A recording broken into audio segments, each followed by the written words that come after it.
मोबाइलमा भिडियो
माले ठाकुरले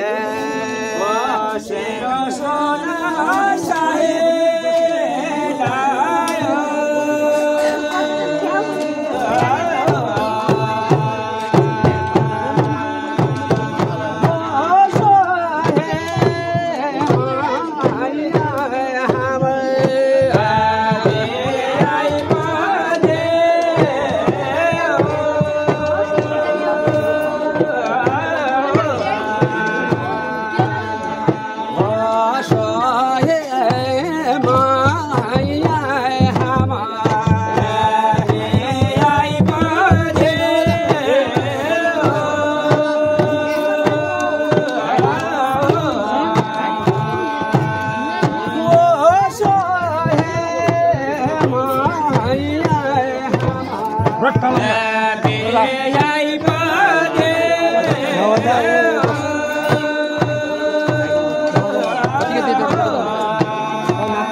माले ठाकुरले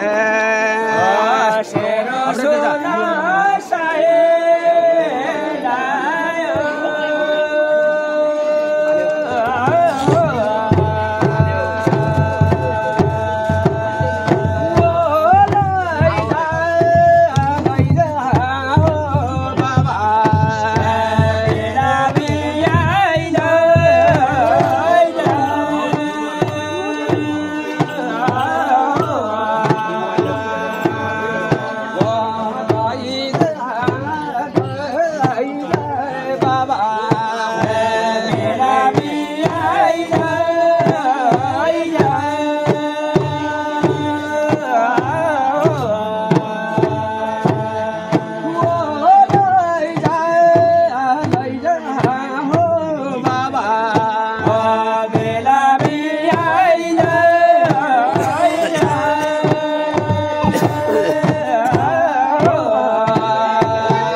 महाराज प्रधान को राज हजुर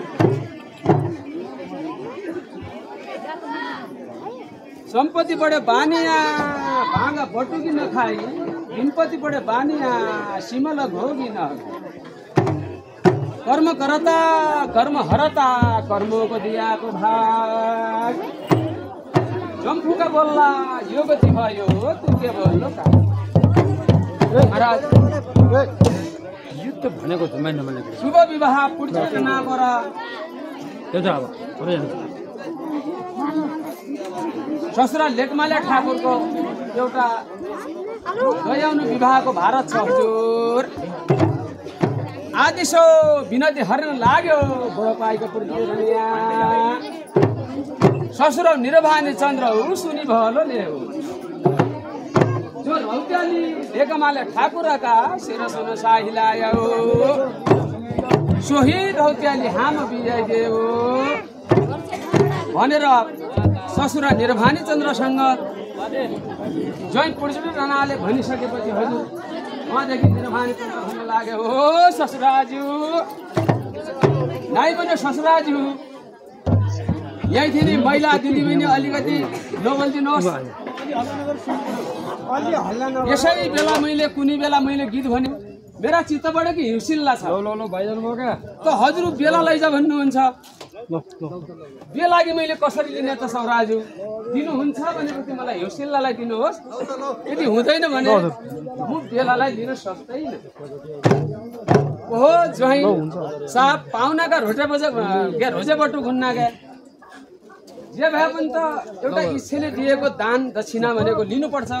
दाल भात इष्ट भइसकेपछि तेरो मुखर्तीको इच्छा छ भने तँ बेलालाई लैजा भन्ने बेला त्यसो भएपछि हजुरले मलाई एउटा पित्त खचक लाएर मिठो वचन बोलिहाल्नु भयो। मैले हजुरकी छोरी बेलालाई लिनुपर्ने हो भने हजुरकी छोरी बेलाको उठाइ कसो छ बसाइ कसो छ त्यसको लक्षण कस्तो छ त्यो के किसिमको खाना खान्छ के किसिमको भन्नुपर्यो त्यो भाषा बोल्दैछ यो सबै त्यसको लक्षण मलाई भन्नुहोस् त राजु भनेर पुर्जुली सोधनी गर्न लाग्यो। उहाँदेखि ससुरा निरभानी चन्द्र आफ्नो छोरीको सबै गुण गराचर बारेमा भन्नुकै प्रमाण लागेको छ।